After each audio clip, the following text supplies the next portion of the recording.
Hello friends, welcome to GK Gurukul civils मंथन।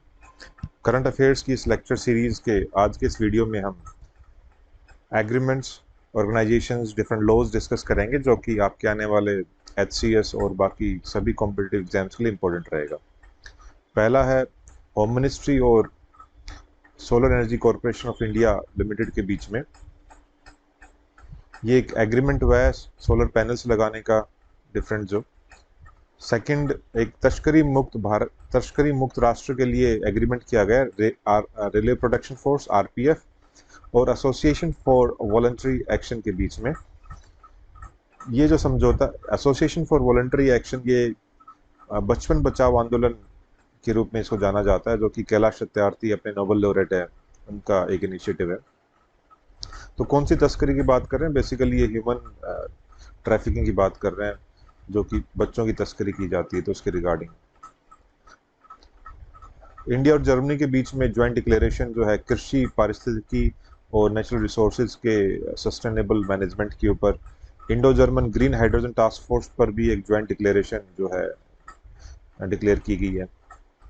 Next है आपका इंडिया और यूएई के बीच में सीपा सीपा साइन किया गया है। ठीक है, ये बहुत इंपॉर्टेंट हो जाता है, कॉम्प्रिहेंसिव इकोनॉमिक पार्टनरशिप एक्ट। तो सीपा किसके बीच में? इंडिया यूएई के बीच में। कब से लागू हो गया ये 1 मई 2022 से लागू हो गया। काफी इंपॉर्टेंट, याद रखें इसको। और इसी सीपा के तहत इंडिया से यूएई जो है आभूषणों उत्पादों की पहली खेप भेजी गई। साइन ये जो 18 फरवरी 2022 को साइन हुआ था और मई 2022 1 मई 2022 से लागू हो गया। हिमाचल प्रदेश में रोपवे के निर्माण के लिए समझौता हुआ है। अपना एक प्रोग्राम है पर्वतमाला योजना। इस पर्वतमाला योजना के तहत national highway logistics management limited के साथ हिमाचल प्रदेश गवर्नमेंट ने साइन किया है, समझौता साइन किया है। तो रोपवेज के थ्रू जो है, जो रोपवे कार्स होती है, जो ऊपर से रस्सी के थ्रू जाती है, रोपवे के थ्रू जो केबल कार्स होती है, उनके रिगार्डिंग है। हमने देखा कि रोपवे का जो है वाराणसी के अंदर भी जो है पब्लिक ट्रांसपोर्ट में यूज करने वाला फर्स्ट सिटी जो बना। आई क्रिएट और सीएसआईआर के बीच में भी समझौता किया गया। तो गुजरात सरकार की ये एक आई क्रिएट, एक वहाँ पर ऑर्गेनाइजेशन है, मेजर आईटी इंक्यूबेटर है आई क्रिएट और सीएसआईआर के बीच, ताकि टेक्नोलॉजी अपनी कैपेसिटी का यूज किया जा सके। हिमाचल प्रदेश में नागचला है, नागचला में ग्रीनफील्ड एयरपोर्ट डेवलप किया जाएगा, जिसके रिगार्डिंग हिमाचल प्रदेश गवर्नमेंट और सिविल एविएशन मिनिस्ट्री के बीच में एग्रीमेंट हुआ है। नीति आयोग और यूनिसेफ इंडिया के बीच में समझौता हुआ है एसडीजी अपने सस्टेनेबल डेवलपमेंट गोल्स को अचीव करने के लिए। कितने गोल हैं? 17 गोल है, 169 टारगेट्स हैं, याद होना चाहिए आपको। कौन से गोल हैं डिफरेंट, ये भी याद होने चाहिए। इंडिया जापान के बीच में एक समझौता हुआ है, इतना बहुत इंपॉर्टेंट नहीं होता, बस सिंपल देख लो कि तो वेस्ट वाटर मैनेजमेंट के regarding, water resources, river development, तो कोई बस एक मेजर आइडिया होना चाहिए, ज़्यादा नहीं। सेबी और एफआर से मंगोलिया के बीच में समझौता हुआ है। सेबी आपकी security and exchange board of India, जो कि शेयर्स की खरीद फरोख्त, प्राइमरी मार्केटिंग को सबको रेगुलेट करती है। सेबी की कौन है आपके हेड जो है? माधवीपुरी बूच। आपको याद करवाया था, कैसे याद करना था? पूरे शेयर्स बेच दिए, ठीक है, तो माधवीपुरी बूच। मंगोलिया के बीच समझौता हुआ है सेबी और एफआरसी मंगोलिया का। एनटीपीसी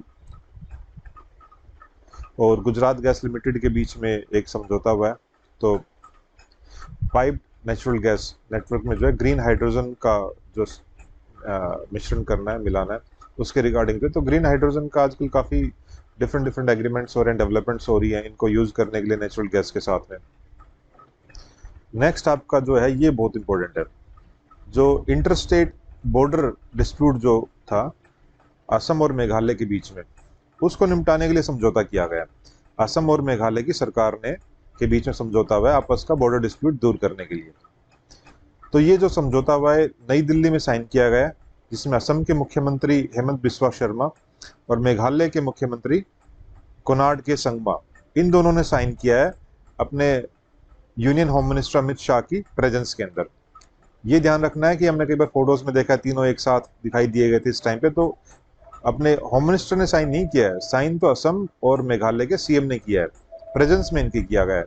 एक लास्ट अभी यूपीपीसीएस का एग्जाम था, उसके अंदर ये सेम क्वेश्चन था कि किन किन ने साइन किया है ये जो एग्रीमेंट डिस्प्यूट रिजोल्व करने के लिए। तो एक ऑप्शन में ये भी था, तीनों का नाम था असम मेघालय के सीएम और साथ में होम मिनिस्टर अमित शाह, लेकिन अमित शाह ने साइन नहीं किया, अमित शाह जी की प्रेजेंस में साइन हुआ है। एनएमडीसी और आईआईटी खड़गपुर के बीच में समझौता हुआ है। एनएमडीसी के नेशनल मिनरल डेवलपमेंट कॉरपोरेशन, तो बेसिकली मिनरल्स को डेवलप करने के रिगार्डिंग एक कॉरपोरेशन है, और आईआईटी खड़गपुर के साथ मिलकर क्या कर रहे हैं, ये ड्रोन आधारित, सो ड्रोन उड़ाएंगे ऊपर से और रिसर्च करेंगे मिनरल्स के रिगार्डिंग।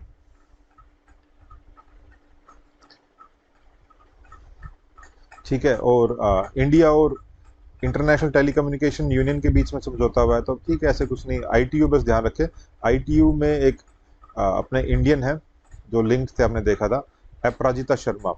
ठीक है, इंटरनेशनल टेलीकॉम यूनियन में कोई काउंसिल वगैरह थी, उसके अंदर अपराजिता शर्मा, अपराजिता तो नाम कैसे याद कराया था हमने कि टेलीकॉम में जिनका दबदबा होता है ना वो अपराजित होते हैं, उनको पराजित नहीं किया जा सकता, तो इस तरीके से हमने याद किया था। इंडिया नेपाल के बीच में समझौता G2G, ठीक है, कर रखे इन्होंने बहुत सारे समझौते, बस एक देख लो वैसे ही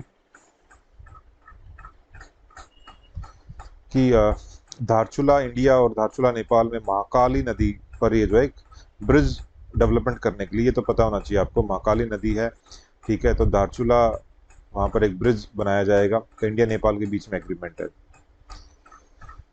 एक वर्ल्ड इकोनॉमिक फोरम और एनआईयू के बीच में भी समझौता किया गया, national institute of urban affairs के बीच, सस्टेनेबल सिटीज इंडिया कार्यक्रम के दौरान। एक world bank, government of India, government of Karnataka और ओडिशा गवर्नमेंट, इन के बीच में समझौता हुआ है for reward.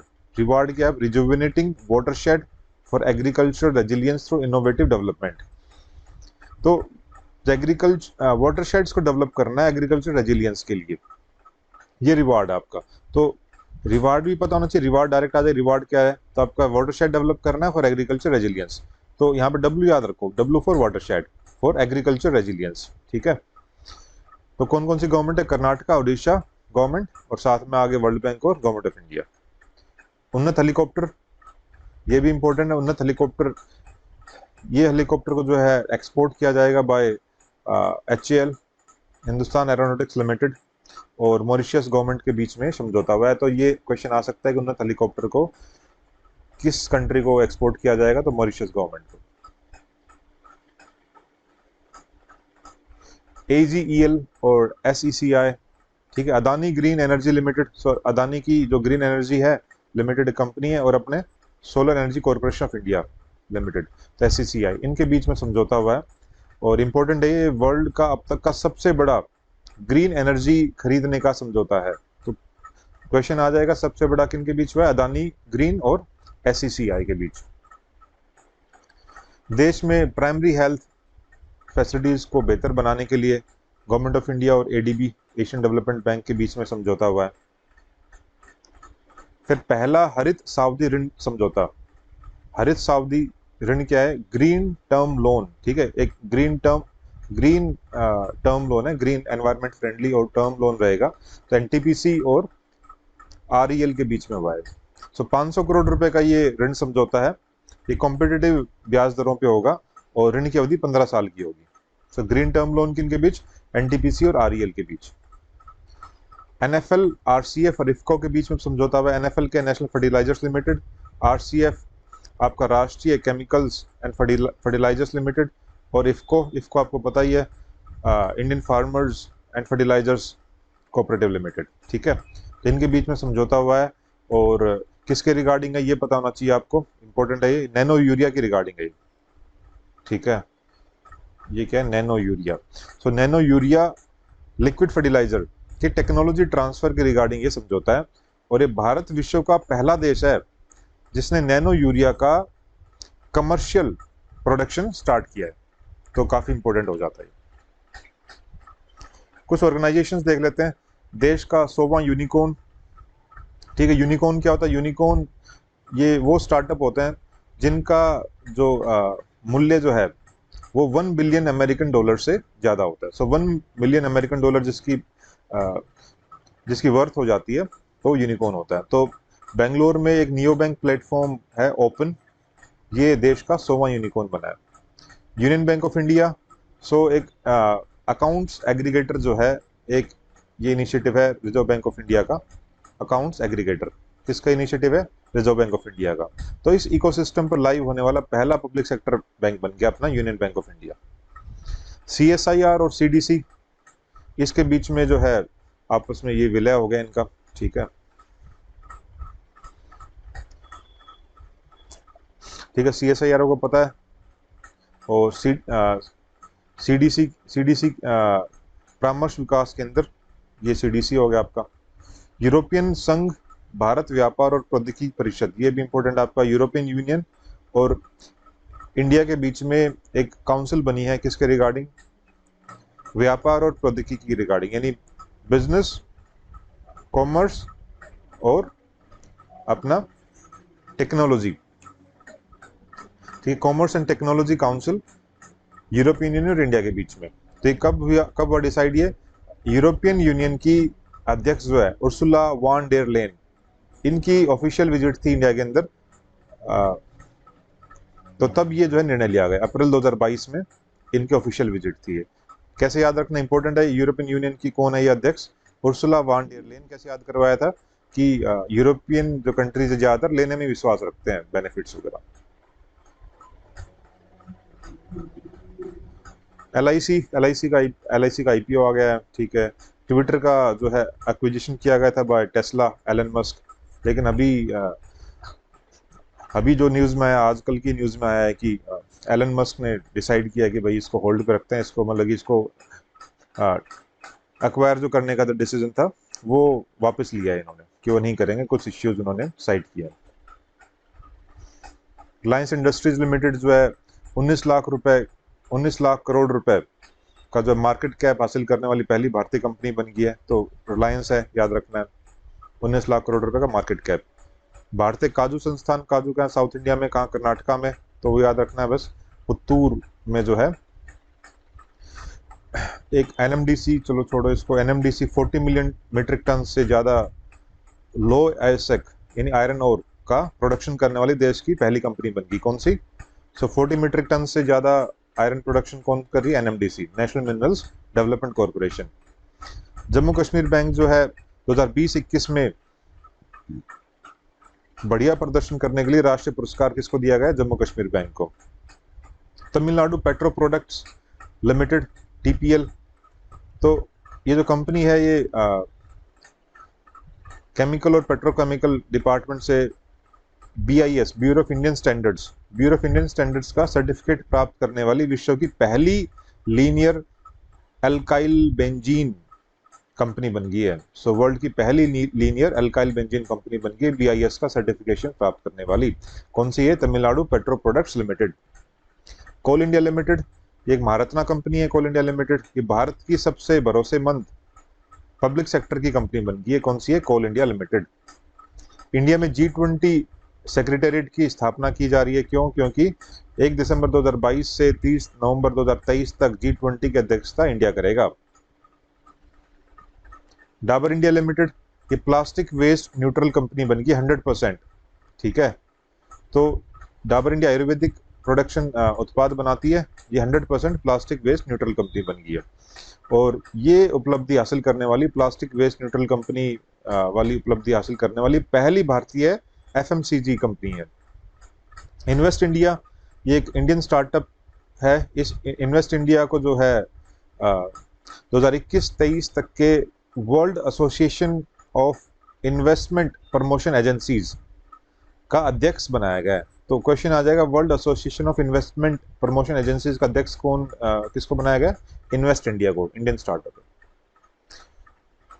इनमार्सेट holdings limited, Inmarsat holdings limited एक ब्रिटिश सैटेलाइट ऑपरेटर है। इनमार्सेट होल्डिंग्स लिमिटेड, तो इसको विमानों और शिपिंग जहाजों, ठीक है, जो अपने एयरप्लेन्स हैं और अपने नेवी जो उसके मैरीटाइम प्लेन्स हैं, मैरीटाइम जो जहाज हैं, उनके लिए हाई स्पीड ब्रॉडबैंड बेचने की मंजूरी मिल गई है गवर्नमेंट ऑफ इंडिया के द्वारा। ठीक है, कहाँ स्थित है इनमारसेट? ब्रिटिश कंपनी है तो लंदन स्थित है। सो लंदन स्थित कंपनी इनमारसेट भारत से हाई स्पीड ब्रॉडबैंड बेचने की मंजूरी प्राप्त करने वाली पहली विदेशी ऑपरेटर बन गई है। तो पहली विदेशी ऑपरेटर कौन है? इनमारसेट होल्डिंग्स लिमिटेड। टीवीएस मोटर्स, ये यूएन ग्लोबल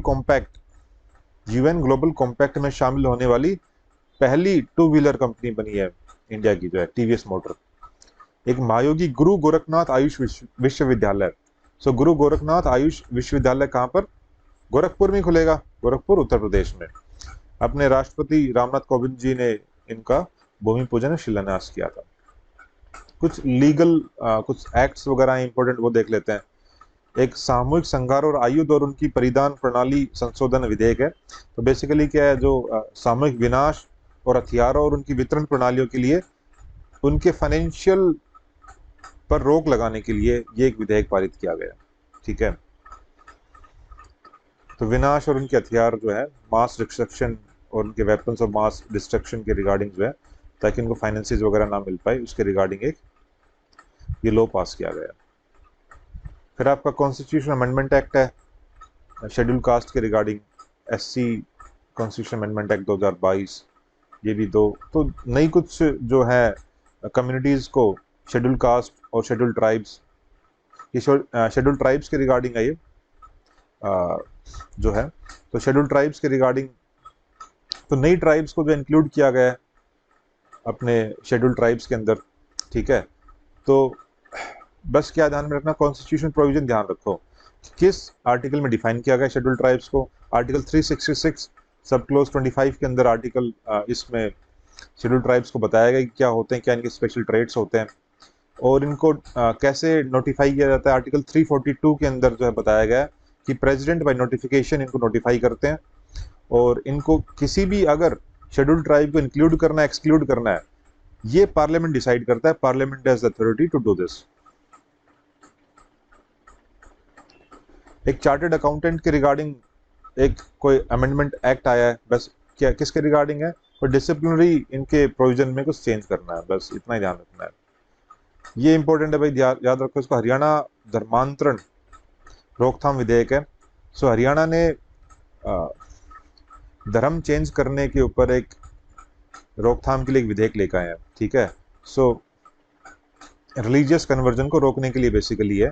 तो रिलीजियस कन्वर्जन कौन से? तो फोर्सफुल हो, ठीक है, अनुचित प्रभाव के द्वारा हो या कुछ लालच प्रलोभन देके इस तरीके से अगर धर्म परिवर्तन करवाया जा रहा है तो उसको रोकने के लिए लॉ लेकर आए, विधेयक लेकर आए हैं।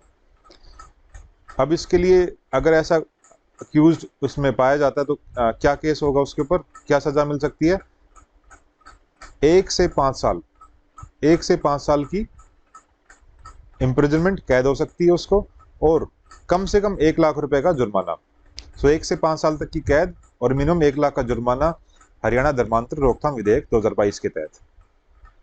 सेम एक और याद रखो इसको, कर्नाटका में भी इन्होंने धर्म परिवर्तन के रिगार्डिंग कर्नाटका भी लेकर आया है। कितना है? 3 से 5 साल की कैद और 25,000 रुपए का जुर्माना। बस इतना याद रखो, कर्नाटका भी लेकर आया है ऐसा कुछ। हरियाणा वाला याद रखो फॉर हरियाणा में जो एग्जाम्स आने वाले हैं उसके लिए। डिटेल प्रोविजन भी याद रखने हैं इसके हरियाणा के तो। ठीक है, फिर आंध्र प्रदेश में एक मोटर व्हीकल्स एक्ट के अंदर अमेंडमेंट किया है और इसमें क्या कर रहे हैं, अगर पर्यावरण को हानि पहुंचाने वाले जो वाहन होते हैं उनको डिस्करेज किया जाना है। कैसे डिस्करेज करना है? उन पे कुछ ग्रीन टैक्स लगा के। तो 7 से 10 साल पुराने वाहनों पे 4,000 रुपये हर साल का ग्रीन टैक्स और 10 से 12 साल पुराने तो 5,000 रुपये का ग्रीन टैक्स। तो इस तरीके से डिस्करेज किया जाएगा। सो आज के लिए इस वीडियो में इतना ही। Thank you very much. If you like this video please share and subscribe this video, this channel. जय हिंद, जय भारत।